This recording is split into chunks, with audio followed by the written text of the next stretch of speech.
नमस्कार। एक बार फिर से अप्रैल महीने का राशिफल लेके मैं फिर हाजिर हूं आपकी सेवा में।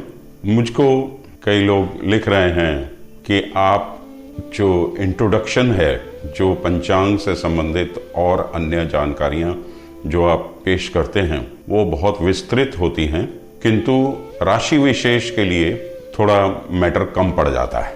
देखिए, 12 राशियां हैं और हर राशि का अलग अलग भाग्य का विधान है जो कि ग्रह चल पे निर्धारित होता है। बोलने को तो बहुत कुछ बोला जा सकता है, किंतु हर कोई अपनी कार्मिक गति पे चलते हुए अपने ही डेस्टिनी उसको ड्राइव करती है, जो कि जीवन में अच्छे और बुरे दौर से गुजरते हुए उतार और चढ़ाव महसूस करता है। अब ग्रह गोचर, 12 राशियां और इतनी बड़ी दुनिया, इसका भी कुछ ना कुछ मायने है।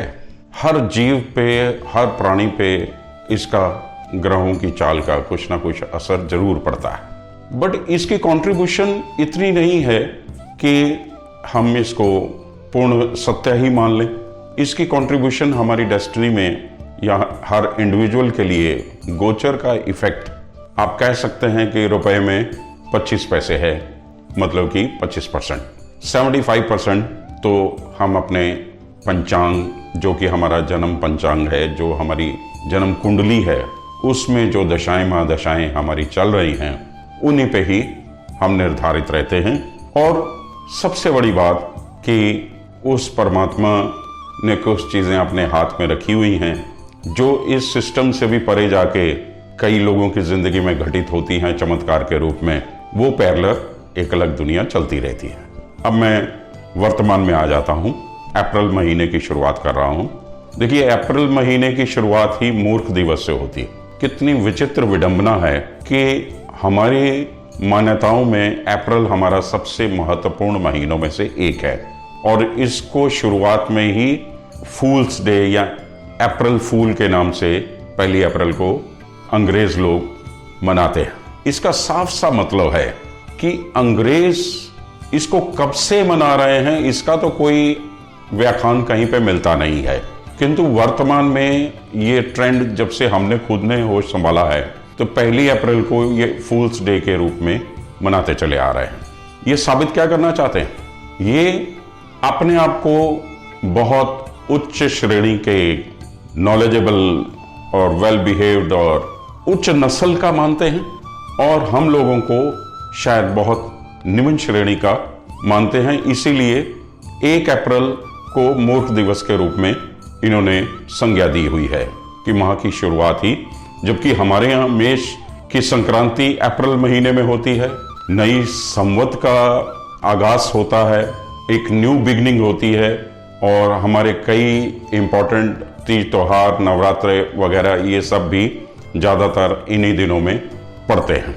इनकी अगर आप जिसको अंग्रेजी का कायदा कहते हैं या उर्दू वाले कायदे में भी आप देखें तो इन लोगों के यहाँ मूर्ख का जो चेहरा बनाया होता है उसको देख के ही आपको समझ में आ जाएगा ये हम पे व्यंग करने के लिए ही बनाया गया है। खैर, ये मेरा अपना सोचना है तो इसलिए मैंने इसकी व्याख्या इस तरीके से कर दी। मैं क्षमा प्रार्थी हूँ अगर किसी को ये चीज़ ना समझ में आए तो हम आगे बढ़ते हैं। और इस माह देखिए कि 7 अप्रैल से 5 मई तक 5 शुक्रवार पड़ेंगे और इसी दरमियान 22 अप्रैल से 15 मई तक मेष राशि में चतुर्ग्रही योग बन रहा है। बृहस्पति राहु की मौजूदगी रहेगी, गुरु चंडाल योग तो रहेगा ही। और इसके बाद देखिए कि मेष राशि पे कुंभ के स्वग्रही शनि की दृष्टि भी रहेगी। तो शनि बहुत बलवान चल रहे हैं। मेष राशि राहु के रहते हुए थोड़ी पीड़ित भी चल रही है। बृहस्पति के आगमन से थोड़ा जरूर मेष राशि को चैन मिलेगा, किंतु जनमानस के लिए ये स्थितियां इतनी बेहतर नहीं दिखाई दे रही हैं। नेचुरल कैलेमिटीज, भूकंप, विस्फोट, अग्निकांड, तूफान, कहीं सूखा, कहीं ओलावृष्टि, इस तरीके के अनइवन माहौल हमें देखने को मिलेगा कुदरत का कहर के रूप में। और इसके अलावा पक्ष विपक्ष का आपस में टकराव बना रहेगा।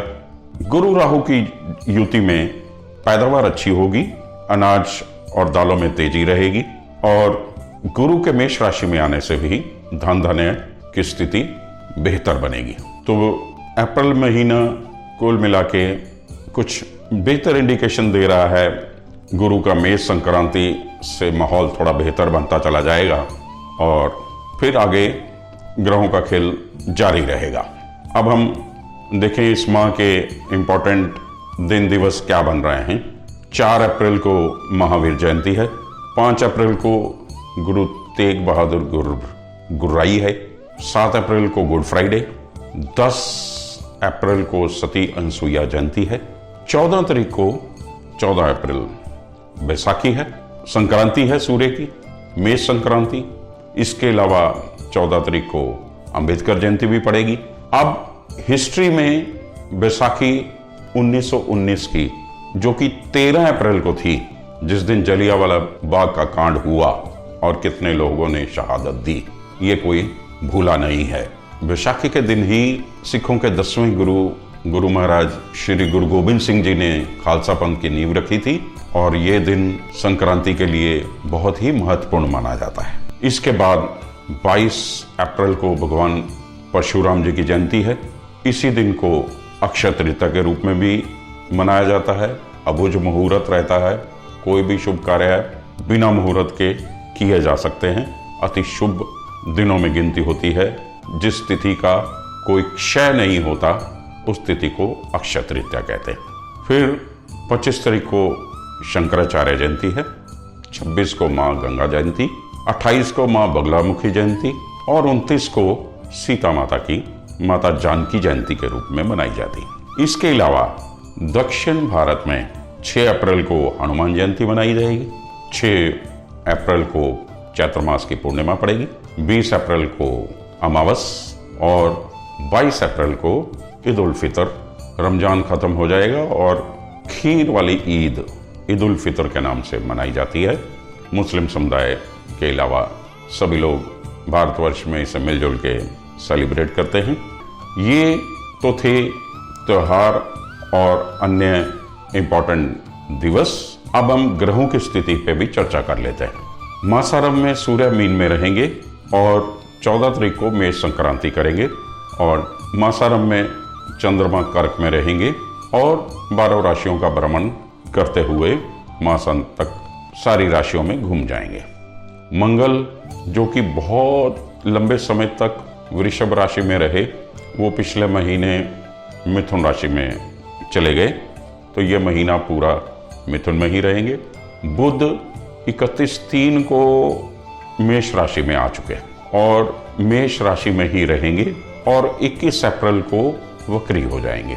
गुरु मीन राशि में अपनी यात्रा समाप्त करेंगे और 21 अप्रैल को मेष राशि में प्रवेश कर जाएंगे। शुक्र मेष राशि में ही रहेंगे और वृषभ राशि में 6 अप्रैल को चले जाएंगे।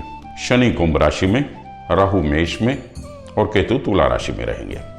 तो ये है ग्रहों की स्थिति। तो अब हम विभिन्न राशियों से संबंधित राशिफल का शुरुआत करते हैं। वृश्चिक राशि। वृश्चिक राशि के स्वामी मंगल अष्टम में पहुंच गए, तो बड़ी विकट स्थिति है। वृश्चिक के लिए कोई उत्तम स्थिति नहीं, ऊपर से शनि की ढैया लगी हुई है। चौथे घर का स्वग्रही शनि दशम दृष्टि से राशि को भी देख रहा है, तो ये वृश्चिक राशि वालों के लिए इतना उत्तम योग नहीं दिखाई दे रहा है। उसके बाद बृहस्पति जो अभी तक बहुत बेहतर फल पूरा साल आपको देता है, वो भी 21 तारीख को आपका पंचम भाव छोड़ के छठे भाव में चला जाएगा। जहां बृहस्पति इतना ज्यादा बढ़िया फल नहीं दे पाएगा, वहां राहु पहले से विराजमान है, तो गुरु चंडाल योग फॉर्म होगा। वहां पे बुध भी मौजूद हैं, शुक्र भी मौजूद हैं। बेशक शुक्र 6 तारीख को वहां से निकल के आपके सप्तम भाव में आ जाएंगे। तो ये जिनकी शादी नहीं हुई है उनके लिए शादी के योग बनेंगे, और मेल जो हैं वृश्चिक राशि के, उनके लिए थोड़ा समय इस लिहाज से बेहतर रहेगा, क्योंकि शुक्र स्वयग्रही हो जाएंगे 7वें घर में। तो रुके हुए कार्य, चाहे वह व्यापारिक हो या रिश्ते से संबंधित कहीं बात कहीं अटक रही हो, कुछ हो, तो वो भी चल निकलेगी और बेहतर अंजाम मिलने लग जाएगा। अब बृहस्पति 6ठे भाव से दशम भाव पे भी दृष्टि देंगे और आपके धन स्थान पे भी दृष्टि देंगे। आपका राहु जो डैमेज कर रहा था आपके कार्य क्षेत्र को और आपके बैंक बैलेंस को जो डिस्टर्ब किए हुए था राहु, तो राहु की उस शैतानियों को बृहस्पति आके थोड़ा सा लगाम डाल देंगे। और बृहस्पति की दृष्टि में अमृत है, और जहां जहां बृहस्पति देखते हैं वहां राहु भी वही दृष्टि रखते हैं, तो दोनों संयुक्त रूप से जो दृष्टि डालेंगे तो राहु के अशुभ फलों में कमी आएगी और बृहस्पति के शुभ फलों की वृद्धि होगी। तो आप पहले से बेहतर पोजीशन में बढ़ते हुए दिखाई दे रहे हैं। स्वास्थ्य संबंधित परेशानियां, जो कि मंगल का अष्टम भाव में बैठना, मिथुन राशि का मंगल, ये कष्टकारी है। हाँ, एक विपरीत राजयोग जरूर बन रहा है कि 6ठे और 8वें घर के स्वामियों का एक्सचेंज हो गया है। 8वें घर का स्वामी बुध 6ठे में और 6ठे भाव का स्वामी मंगल 8वें में। तो ये विपरीत राजयोग आपको अच्छे रंग लगाएगा और आपको अच्छे फलों की प्राप्ति होगी। इससे भी तो आपका प्रोग्रेस चार्ट बेहतर स्थिति की तरफ बढ़ता हुआ दिखाई दे रहा है। मासारंभ में ही चंद्रमा आपके भाग्य स्थान में बैठा हुआ है। भागेश होके चंद्रमा का वहां पे बैठना आपकी तीर्थ यात्राओं की तरफ संकेत दे रहा है कि आपकी यात्राएं होंगी, तीर्थ यात्राएं भी हो सकती हैं, ओवरसीज जर्नी भी आप करेंगे। और सूर्य भी संक्रांति पे 6ठे भाव में आ जाएगा, तो जिसमें शत्रु जीत योग तो बनेंगे ही बनेंगे। केस मुकदमे में भी आपकी विजय प्राप्त होगी और आपको खर्चे थोड़े बढ़े हुए रहेंगे जरूर, क्योंकि खर्चे के घर में केतु विराजमान है और 6ठे घर से 4 ग्रह योग बनेगा, तो फिर 4 ग्रहों की दृष्टि भी खर्चे के घर पे रहेगी। आमद अच्छी रहे तो खर्चे में कोई प्रॉब्लम नहीं है। तो मिला जुला के वृश्चिक को स्वयं अपने स्वास्थ्य संबंधी थोड़ी सी चिंता करने की जरूरत है। वैसे ओवरऑल आप बेहतर स्थिति की तरफ बढ़ते जा रहे हैं। 25 और 26 तारीख को चंद्र अष्टम की स्थिति बन रही है। मंगल आपके अष्टम में विराजमान है, जहां चंद्र मंगलिक योग बनेगा। तो आपको हनुमान जी को प्रसन्न करना होगा। हनुमान जी के मंदिर जाएं, हनुमान जी को सिंदूर से तिलक करें, चमेली के तेल से स्नान कराएं और बदाने का प्रसाद बांटें। माँ दुर्गा सप्तशती से दुर्गा कवच का पाठ करें। बहुत बेहतरीन फलों की प्राप्ति होगी।